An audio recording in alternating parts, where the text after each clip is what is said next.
manje into engizwe kubanda ngaphakathi uma ngizwa osomabhizinisi abancane benze into engakazi yenziwe nabakhulu osomabhizinisi.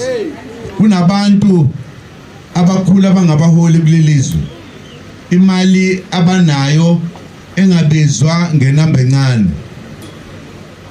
Angithi imali masithi nje 10 rand encane leyo noma whatever, eyabo ibizwa ngalento ongakwazi kuyibala. Uyabona khona imali ebalwa ngo-M million, kuthiwa uma ucebe kanjalo sukusucebe uqeda.